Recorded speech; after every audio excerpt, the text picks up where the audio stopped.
attend the Royal College of Nursing Congress in Harrogate in Bournemouth. Don't know if any of you ever attended, but I had all those shades of listening to people talking with passion about the motions and the resolutions. And it's a tough gig, you know, to try and give you an inspiring talk after listening to some of those heartfelt stories, but I'm going to try and do it anyway. So as Liam says, I was a nurse, and you know, I trained in Scotland, and I trained in the Vale of Leven. I don't know if any of you know it, on the banks of Loch Lomond. And when I finished doing registered general nursing, I went off to Bangor in Edinburgh, and I did burns and plastic surgery for a year. And I worked between Bangor, which was the home of Macindoe, and sick kids in Edinburgh. I think it was probably a bit of a decider for me. Those of you who have worked in burns units know that they're not pleasant places to work sometimes, when you see young babies and they're the only survivor of a horrific burn, and you see young kids coming into the adolescent unit and you know, they're facially disfigured. I think at the end of it, I felt that maybe nursing wasn't for me, although I still felt an enormous affinity to nursing. I was lucky that I used to drag up the professional officers from the Royal College of Nursing to Scotland, and we were in the back of beyonds of nowhere. And I was the only one left in the nursing home, usually at the weekend, because I was Irish and all the Scottish girls went home. And once these professional officers had made the trip, which involved, you know, planes, trains, automobiles, taxi if there was one available, and a long walk, and then I ran around trying to get 10 people to come to the meeting, they never forgot me. So after 3 years of them trudging up to the Vale of Leven to give talks to us, they remembered me, and they sent me an ad looking for a student officer, as Liam says, and I applied for it.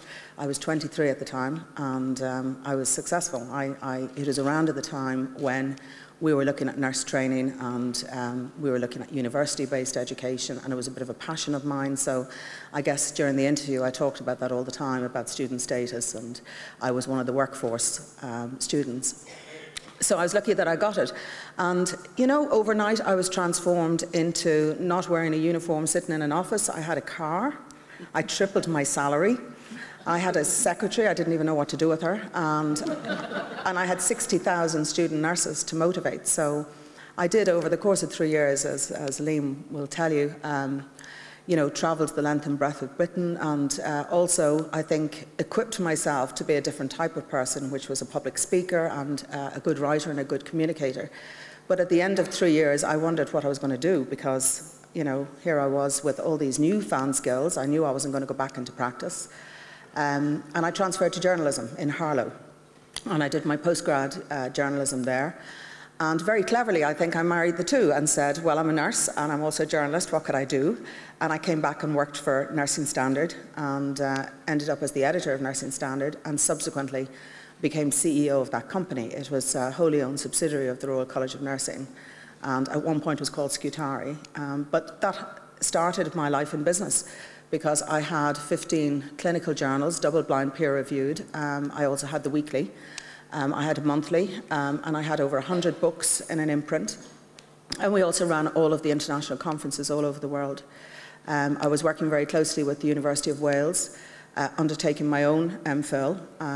I went to the States before PrEP ever came in. I went to the States with a Smith & Nephew scholarship for 2 months, and I worked with all of the nursing colleges and journals to help devise continuing education points. And when I came back, I worked with the UKCC, and I helped develop the first origins of PrEP, which is now part of continuing practice. So a lot of my early work was in relation to that particular field. I think that when people ask me, what's your best claim to fame, I tell them about evidence-based nursing. And I had a bit of a passion about nursing research, and having published miles and miles of it, I got in touch with Richard Smith at the British Medical Journal, and he was in the early stages of launching evidence-based medicine. And I said, you know what, why don't we just collaborate and see if we can do this together? It seems extraordinary now, but at the time it was a big breakthrough. We worked with the University of Oxford, David Sacker, and the Cochrane Centre in York, and the University of Toronto. And between the 3 sites, over the course of 2 years and nearly £3 million, we got 80 reviewers to distill all of the research that was published in the English-speaking world, and to distill those little nuggets that meant that you ought to change your practice. Not as easy as it sounds, I can tell you, because it's the only magazine or a journal I've ever been involved in where, you know, we spent 3 million and we were only able to produce 16 pages in the first edition. And it was quite extraordinary. People kept looking at us, is this a joke? I said, no, realistically, that is the amount of research we found that has meant you change your practice. And we published an abstract and we published a clinical commentary. By the time I left, evidence-based nursing had been translated into 26 languages. I don't know if you subscribe to it. The Department of Health in the UK buys a copy for all of the practices and all the GP practices and primary care practices in the UK. But it's also now available right across the world. So my pet hate was always arriving to a conference and people would say, I only do evidence-based practice. And I tried to tell them, if you haven't spent 3 million and spent 2 years working with the best people in the world across these 3 university sites, you are not doing evidence-based practice, because I know just how hard it was to achieve that. I was talking to, is it Muriel in the library, she said, remind them that my other big thing that I launched was something called Nurse Researcher. I don't know if you've seen it, but I was myself struggling through a PhD and really trying to get to grips with a lot of quantitative and qualitative work. And I thought, you know what we need? We need a little book, a magazine that looks like a book, and we're going to deal with something in each of the episodes. And it's tremendously successful too. I think there was at least 160,000, I think, by the time I left. So even though I'm a dragon in the den, and nursing has equipped me very well, by the way, to be one,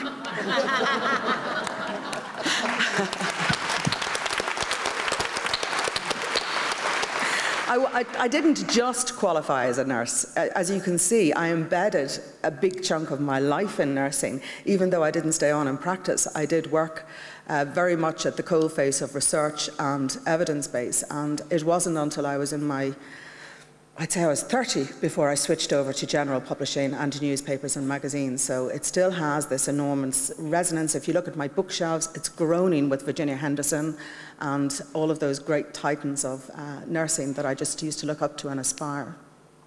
So now today, I have the hard task of telling you to leave all of that behind, all of this, you know, the situation out there, the trolleys, everything that's going on in your daily life. So I'm only going to tell you 10 things. But it's not about you as nurses, right? Bright, clever people that you are.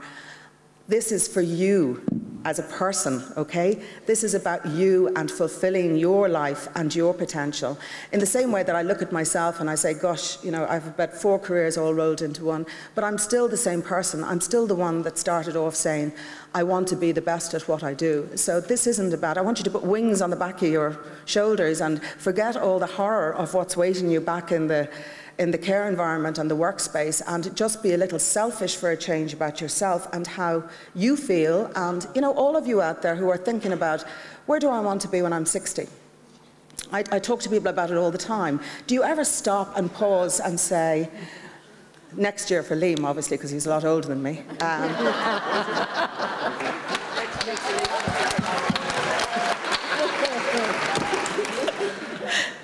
So this is about you, yourself, achieving your potential. I spoke here last week to 1,000 kids. Now, boy, you know what? I'm very proud of my nursing credentials. These 1,000 kids in the Malton were cheering like rock stars at these little young kids in transition year who were pitching business ideas. I've never seen anything like it. It gave me hope for the future. I said, there's going to be a quiet revolution in Kerry. And Che Guevara is Jerry Kennelly, an amazing man here. And, you know, he's not letting anyone else in Ireland know that he's doing this, but a whole group of us come down and judge these transition year students. And boy, they are amazing. My poor child is 13, and I come home and I say, you know, Dara, you're going to have to raise your game. And I tell you about the kids I met in Killarney. But I can tell you, these kids, they're going to achieve their potential. And my big thing in life is talking to people about achieving what you started off with inside. You know, what God gave you, which you naturally have. Part of it you're using up in nursing. And there's a whole part of it that might be mummies and daddies and sisters and brothers and daughters and sons. But this is about being just selfish for about 20 minutes with me until I talk to you about some of the things that I've learned and the reason why I think I succeed in some of the extraordinary, weird and odd investments I do and businesses that I do. So,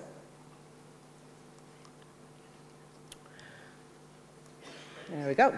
So I just want to say thank you to all of you who tweeted me this morning. I'm a big tweeter. If you want to influence people out there, guys, get on Twitter. You always learn something new every day, so if you don't know how to do it, then by the end of the day, set up a Twitter account.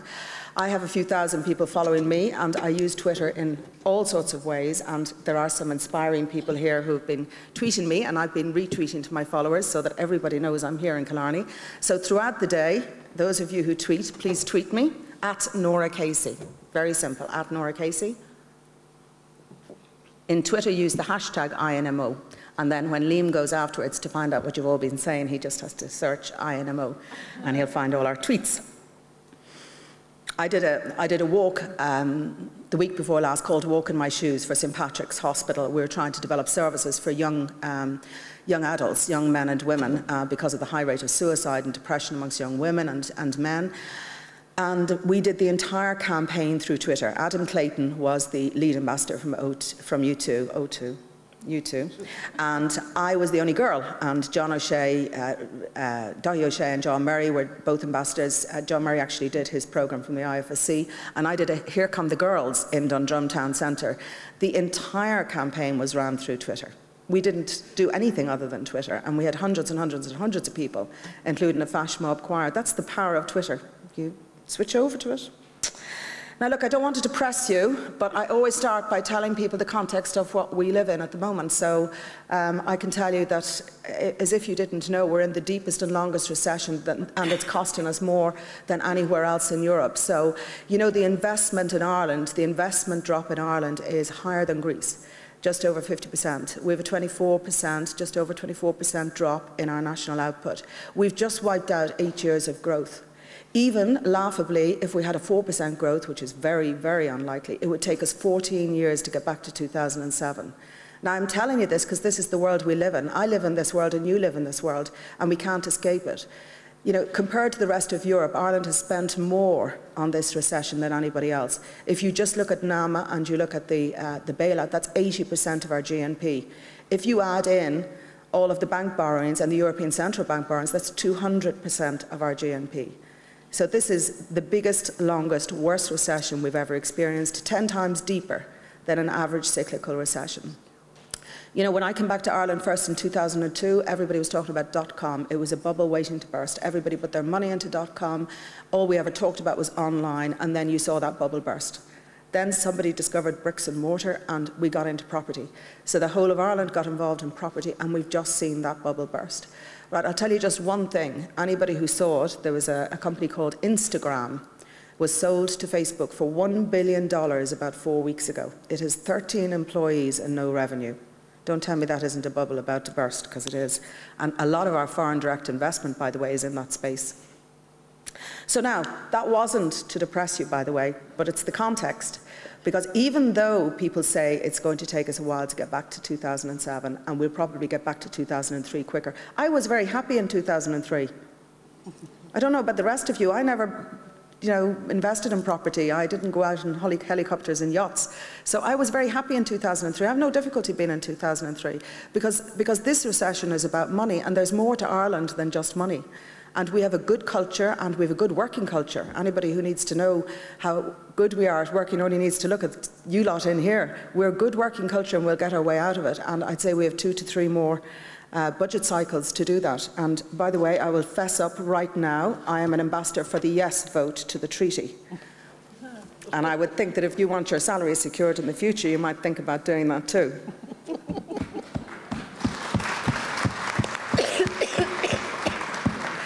Now, here's an odd thing for me to say, right? Learn how to dazzle. I talk to young kids, I talk to careers advisors. I gave a keynote address to Microsoft last week, and I say, guys, you have to dazzle. If you want to get on in life, you need to light up a room from the inside out. You need to be the kind of person, if you're coming for a job interview with me, this is my story to the careers guys, I want to see you dazzling the minute you come in the door. No mediocrity, it's not going to wash. I want you to convince me that by working with me, you're going to make my organisation a better place. And nobody dazzles anymore. I spoke to the Restaurant Association last week and I said, you guys are tired. I walk in the door and the receptionist is tired. You tell me about how terrible the downturn is and how it's affected your restaurant and how you have to close Sunday and Monday. You give me a menu I've seen 15 times and you're charging me the same price. You're not dazzling me. You're really not dazzling me. And I challenge everybody in your organizations, in your environment, wherever you work, you take a long, hard look and see, do you dazzle people? Whatever about everything that goes on around you, do you dazzle people from the moment you start working in the morning, or do you slump in and spend half an hour getting a cup of tea? The other thing I say categorically, and you won't like me for saying it, is I fire people who moan. Anybody who comes to work for me and they whinge, they're gone. And my PA Frances is here and she'll testify to it. Because I don't want to be paying money to whinge. Because once you have whingy people in your organisation, you never get anything done. That's all they do, is they ruminate. Interesting word, they ruminate. They go over again and again what might happen, what mightn't happen. You know what? No matter how bad things are, you face the truth and you face it positively and energetically, and you try and do the best you can out of it. Because I've learned in my life, whingers, no place in my life. I don't want them anywhere near me. Dazzling people, I always want to have around me. And you think about people you work with, the ones that you gravitate towards are the happy ones. Happy, positive, energetic people are better bosses and they're better employees. And they're better in their own life. There's a great book Maureen Gaffney wrote, if you know Maureen Gaffney, called Flourishing. Get your hands on it and you'll flourish. So no blockers in your life. Now, I put this up because I think that,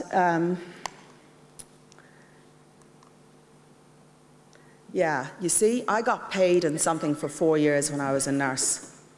It's called job satisfaction. Didn't help to pay the bills, but you know, it's not a bad way to earn a living. You know, Fran and I were talking on the way down about this young boy who threw himself in the canal on Friday because he was a victim of the recession and he lost his job. I heard Eddie Hobbs speak just before me the other day, and he actually spent 15 minutes talking about the amount of people he knew who'd committed suicide.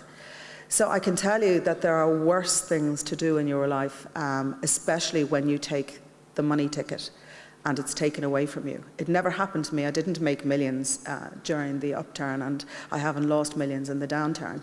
But I can tell you what's good about what you do is that it takes a lot of rich people a long time to understand how precious it is. When you look at Chuck Feeney and you look at Bill Gates and they're killed trying to give back now because they understand that that is the legacy you want to leave behind. You know, when I'm on my deathbed and my grandchild says, "What did you do, Nora, in life?" I'm not going to be saying I turned a few businesses around. I'll be telling them about evidence-based nursing. So that's the heart and the soul of what you do.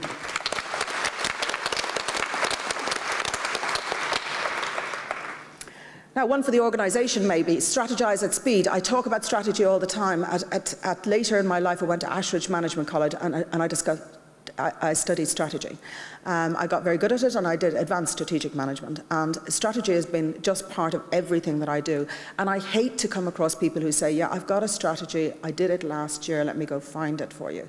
Because the best organisations and the best people to work with, it's a mindset. They're constantly strategizing. They're always looking at the external environment, which is why I introduced you to the external environment with the recession. So, you know, when you're strategizing at speed, you're better, you're thinking faster, and you're encouraging everybody who works with you to think the same way.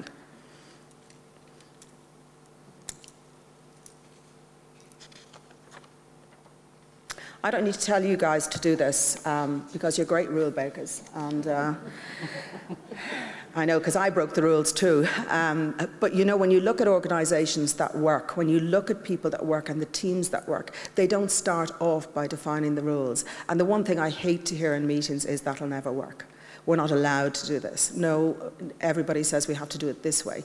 Because the way you start critically thinking and analysing everything in your life is by breaking the rules, by saying it doesn't actually have to be that way. I'm going to create the new rules. You know, people who make amazing inventions, they don't start off by being limited by what's there before. And to me, you are the great leaders. You guys in this room would not be in this room if you weren't leaders in your profession. All the others that are out there looking after the patients today now, they're at the coalface. But you are leaders because I know the kind of people you are. God, I lived with you for, 10 years of my life.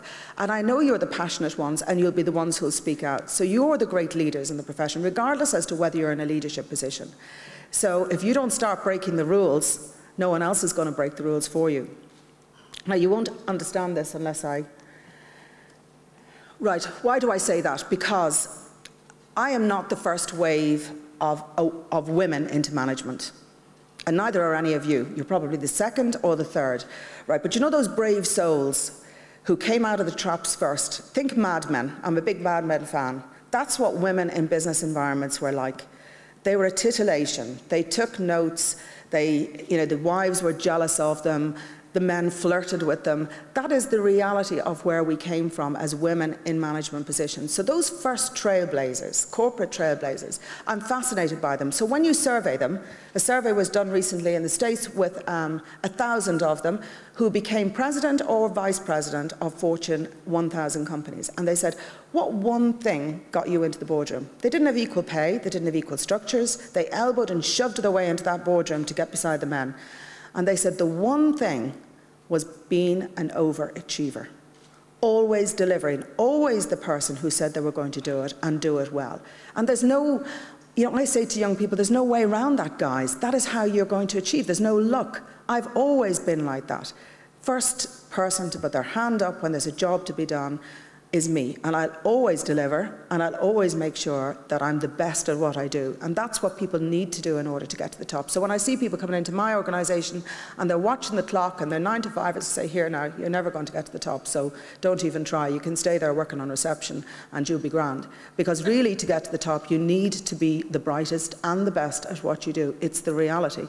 And young women, particularly when I talk to them, I try and emphasise that to them. Do you know what the second one is, by the way? You know the second reason that these women gave as to how they got to the top? They adopted a style that men were comfortable with. I'd like to be sitting here now saying, in 10 years' time, men get to the top because they adopt a style women are comfortable with. But it's the truth. That's exactly the second top. 99% of women who got to president and vice president levels said they adopted a style men were comfortable with. And I tell young women that too. I say, look at your male colleagues. They're not trying to hold you back. They're just uncomfortable around you. I sit on boards as a woman. You can hear a pin drop when I walk into the room. It's like walking into a men's locker room. And, I think that's just because they're a bit awkward. Maybe they've just been talking about the rugby or, a boozy night and they don't want to offend me. So I hate rugby, but I've learned how to talk about it. And also, I think that the big issue for us in terms of boards is as much about diversity. I sit on boards where the men all went to Blackrock College or they all went to Clongowes, and then they appoint other men from the same background, and they all like golf, and they're all yes men, and arguably the reason we're in such a state is because we have boards that were made up of people like that. So not only is it that I'm a woman, I'm usually the only one that comes from a different background to them. Unlike my time in London, where the boards were very, very diverse. So be the brightest and the best, and don't forget to tell your boss. One little trick I learned over the years, my male colleagues, I was a female CEO in Smurfit's, and there were 43 of us, and I was the only woman. And I used to notice that the boss was always saying, thanks very much, Tony, for sending that to me. That was very interesting. And I would work 120% and hope he noticed. I mean, he was in bloody Paris. And I was in Dublin and London, so how was he ever going to notice that I was there at 8 and 9 o'clock at night? So then I set aside a little time every Friday and I sent him a little memo and told him all the great things I'd done that week. And my fortunes changed. I was promoted 3 times. So tell your boss. You know about creating collaborative clusters because anybody who's studied magnet hospitals knows that the best way to get the best out of everybody is to put experts together. You've got a country and they're all doing mining, they're the best miners. Unfortunately, we got a country that they were all doing property.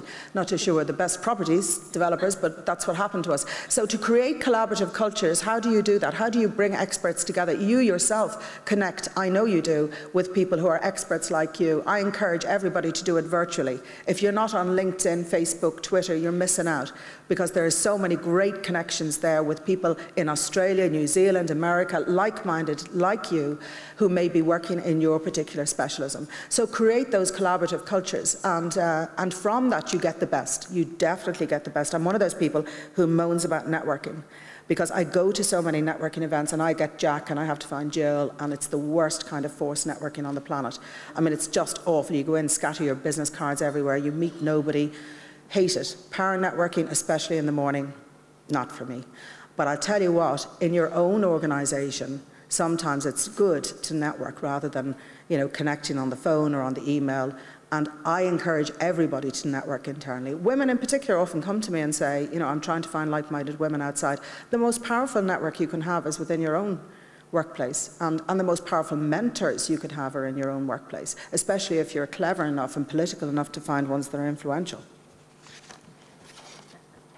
Innovation is a state of mind. I mean, all of you know that my big thing is about being innovative. And I found a great magazine in Australia called Mind Food, and it was a guy who had set this amazing magazine up, and he said, you know what, I discovered through my kids they're constantly doing projects, and I realized that at some point in my life I stopped learning.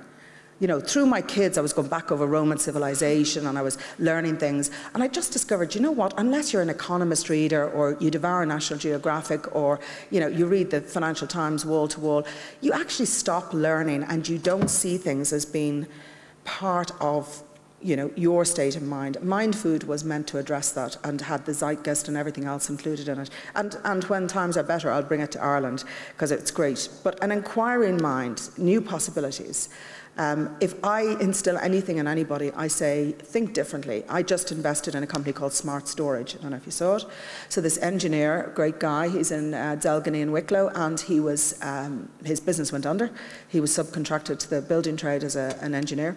And he's at home and he's looking at that dreadful cupboard we all have under our stairs. You open it and there's cobwebs and you don't know what's in there and you haven't been in there for years. And he thought, I can do better. And he started playing with putting a 3-door unit in underneath the stairs, played around with it for 6 months. His engineering mind was exercised. He's just done $1 million turnover. €600, delivered in 10 days and installed. Very clever mind. And only because he was looking at that door and kept saying, I can do better than that. So I constantly say to people, you know, innovation isn't something that you set aside and leave to other people. It's actually about you yourself and how you feel. You know, if you ask me where I see myself in the future, I will tell you that I'd like to be in the south of France in a Wi-Fi zone, running my business, lying next to a pool, looking 2 stone lighter than I do now.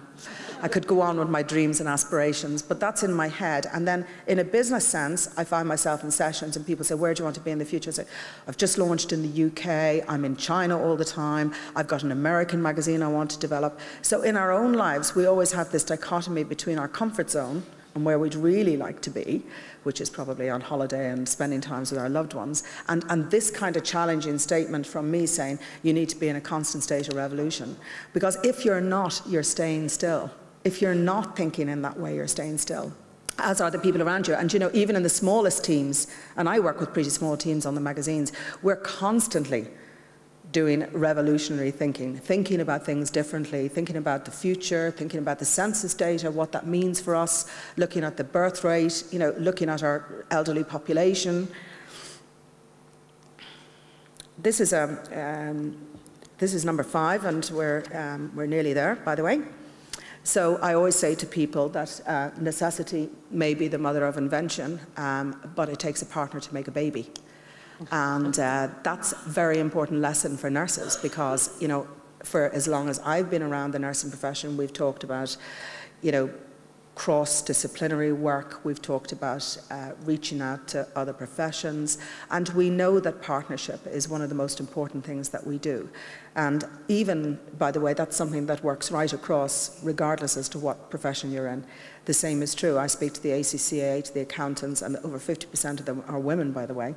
So I would say that the power of partnerships is tremendously important to you. And when I heard Liam speak, I realized that, you know, you already have these incredible partnerships, and they're the kind of things that build amazing strategic alliances in the future. So if I were you, I'd be getting all the economists on board now and setting up a think tank and challenging some of that fiscal information that's going out there, because they'd only be too delighted to do it. There's a ton of economists out there only desperate to talk about this kind of stuff. So I would make alliances not just with your professional colleagues and multidisciplinary teams, but make alliances with all sorts of different professional groups that might be able to help you going forward.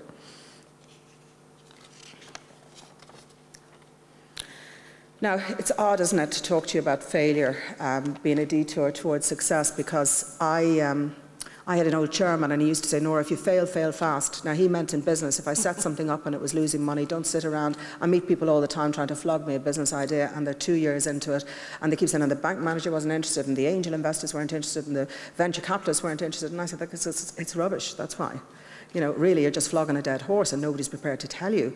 Because if you're good enough to come up with one idea, you're going to be good enough to come up with another one. So how do I say that to you, that failure is a detour to success?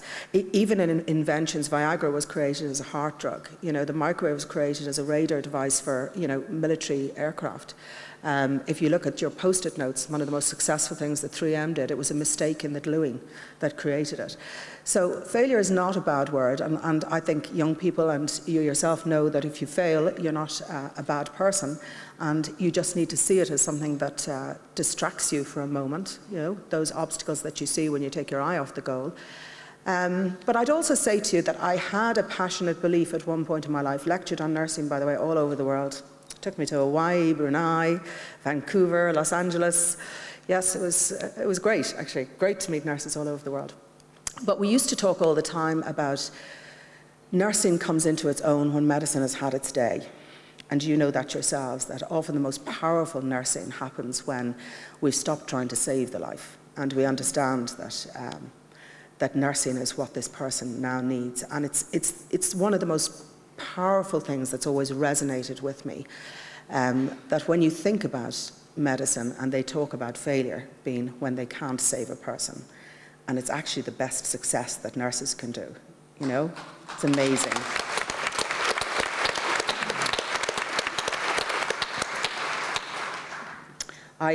You know, my passion for evidence-based, of course I'm going to talk to you about intuition and science coming together, and you know, I lecture on this to everyone. So, you know, you talk about art and science of nursing, and it's always been such an important part of the profession. But, you know, everybody I talk about listening to their inner voice, their intuition, but always adding the science in. Because it's so tremendously important as we go on that we listen to that thing which is so strong. All of you who have children, you know, they have the best intuition, not women, by the way, because men can have it too, but they do have the best intuition and they lose it somewhere along in their lives. So I always say to people, when you intuitively know that something's wrong in your workplace or in your life, marry it with the evidence, and that's where you'll find the solution. Don't try and do it just on the, even in recruiting people, I have to tell you, there's no science that says you need to see people twice to make a better job appointment. But I can't tell you how often I've met somebody the first time and felt, wow, you're amazing, I want you to work with me. And the second time, looking at them saying, God, how did I ever think that you were going to work with me? So, you know, your intuition can sometimes be wrong. Here we go, numero 7. You know, I was listening to the debate before now, and here am I calling you revolutionary strategists. I'm asking you to be revolutionary strategists, to be powerful innovators, to see that as being part of the constant in your life. And I'm so aware that you have all of this, you know, environment within which you work, which must feel like it drains every ounce of energy out of you. And as I'm talking, I can almost feel the brain whirs going on. Well, that's okay, but she doesn't work where I work. And look at the horror of, you know, patient safety and the issues around trolleys, and I think you were talking about virtual wards this morning, and, you know, that woman who spoke just before you passed that resolution. I mean, I can't tell you, I'm slightly in awe of the fact that you managed to battle through all of that every day, and I'm trying to eke out this little carve, a little niche for you all to see if you can protect yourselves. But I do think that self-belief is so tremendously important. It always has been for me. I was lucky to have parents who never held me back, who always said, you know, you can do whatever you want to be, you know, and if you're going to do it, by the way, you do it yourself. And we all know that nobody else is going to deliver it for you. So even though I'm talking about you striding forward, breaking down barriers, being these Che Guevaras of the health service, I do think that you inside yourself need to believe that you can succeed, and you need to instill that in your teams. You need to, it goes back to my point about whingers and blockers, which should have no place in your life, because the sort of people who sit throwing paper bowls at you saying you can't do it, it's not been done, nobody's ever tried it, you need to get rid of them out of your teams and make sure that you've only got positive, energetic, like-minded people around you who are always going to believe they can. When I talk to young people, I'm sure you know this, you know, I always talk to them about the the bumblebee, because, you know, according to the laws of aerodynamics, you know, the bumblebee shouldn't be able to fly. In wind tunnel experiments, its height and its size and its mass compared to its wingspan means it shouldn't be able to fly. But, you know, nobody told that scientific fact to the bumblebee. So he just takes off every day and he flies around and he makes a little honey along the way. So just always remember that, you know, when you think about things that hold you back, they're actually just false barriers. They're not true. You can actually achieve these things. Now, ching ching. It's always about the money. Always about the money. It doesn't matter about all the other stuff, because you know what? The reason you're going through the difficulties you're going through now is it's always about the money. You know, your value to society is about how much you're paid. I told you I was paid in job satisfaction for 4 years and it wasn't pleasant. I can tell you that your value is about how much you're paid. I say to everybody, you focus on the fact that you need to be paid a salary that rewards you for your contribution to society. It's always about the money, guys, never about anything else.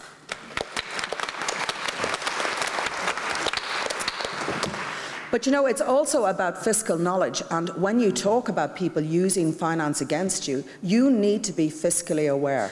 Anybody who comes to me and says, I have a great business idea, but I have no head for figures, I say, go away there and find yourself an employer. Because if you don't know about figures, you'll never be free to make decisions.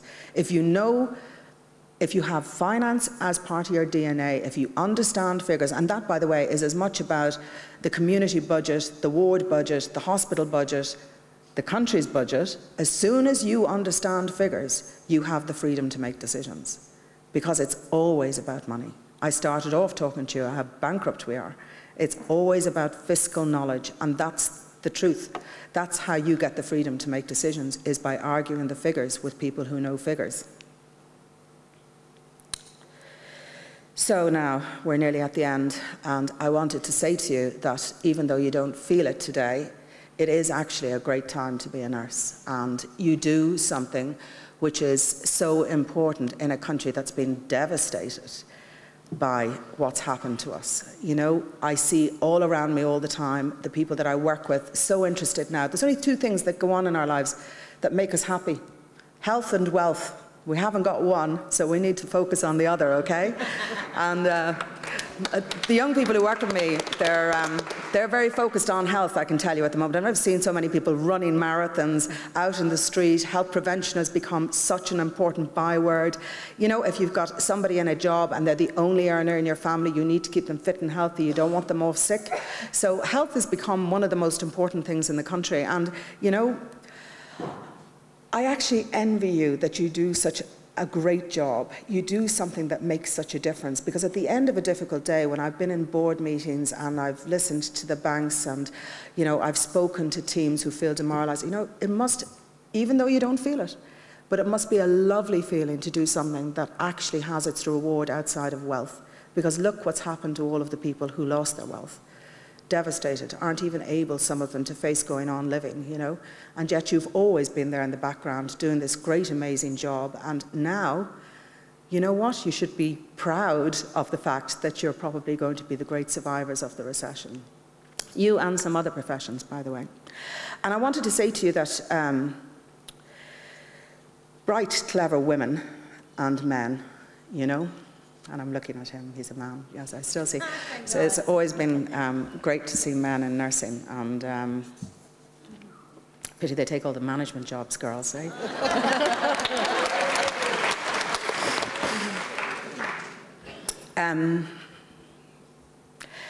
It's a cruel twist of fate for me, you know, a cruel twist of fate for me, seeing as I'm an ambitious overachiever, always desperate to learn new things. I've spent the whole of my life learning. I can't tell you. I did my general nurse training, and then did burns and plastics, then did journalism, then I did TV production and direction, did my MPhil, did strategic management, did the European High Flyers, blah, blah, blah, blah. I could go on. I never stop learning. Even now, if I don't understand something, Fran and I are going to dedicate the next 3 months to apps. Because, you know, I see that Instagram sale for 1 billion. I think there's a train leaving that station and I want to be on it. So the cruel twist of fate is that I've inherited a son who doesn't feel the same way as his mom. So I have to wrestle the school bag off him. Even worse, you know, the parents of the 2 kids closest to him are high-achieving children. So I always say, isn't it terrible? We're doing the exams at the moment. I feel as all I do is geography and maths. Oh, I wouldn't know. Oisin's great. He comes home, takes his books out. I have to call him for dinner, actually. He studies so much. So my Dara is not like that, let me tell you. I have to get the homework book out and pin him to the wall and say, come on. So he's grinds coming out of his ears at the moment. He's got maths grinds and Irish grinds and European grinds. And the reason why I say to people, never stop learning, and I'm sure it's a mantra for all of you because, you know, you have to continue to learn. Clever people lose their cleverness. You know, the most beautiful people in the world are intelligent people. You must know that. If I sit next to somebody at dinner and they're clever, boy, I feel I'm made up for the evening because I learn so much from them. I don't care what they look like, but God, it's not hard to like a clever person. And, you know, I would encourage all of you to stay clever and intelligent because that's the most beautiful thing you can always be, is bright and clever. Now, I wanted to finish with just one anecdote I suppose because it came home to me so graphically in the last 6 months or so. You all know that my husband died 6 or 7 months ago, and we had 4 or 5 months of going around oncology units. And I always felt, being a nurse, that I would be able to cope very readily with that. It was a roller coaster of adrenaline. He unfortunately had very bad aggressive cancer, and it was impossible to imagine that he was going to get out of it. I have to say it was 4 months, 5 months from diagnosis to death. And we had such bad luck. We used to turn up in James's or Vincent's, and you know, every time they scanned him, they found more cancer in his lungs or more cancer in his spine, until we discovered Blackrock Hospice. And it's an odd thing for me to say that we were so lucky to have found Blackrock Hospice and those nurses, because they gave him a beautiful death. And I am the one person who has always stood up on platforms and said, the concept of a beautiful death is vastly overrated. You know, if you're going to die, you're going to die. But my God, these nurses were amazing. They prepared Dara and myself. And I think it came home to me so forcibly, that notion that when medicine has had its day, it's actually nurses that they're the most powerful people, absolutely the most powerful people in the country. So thank you.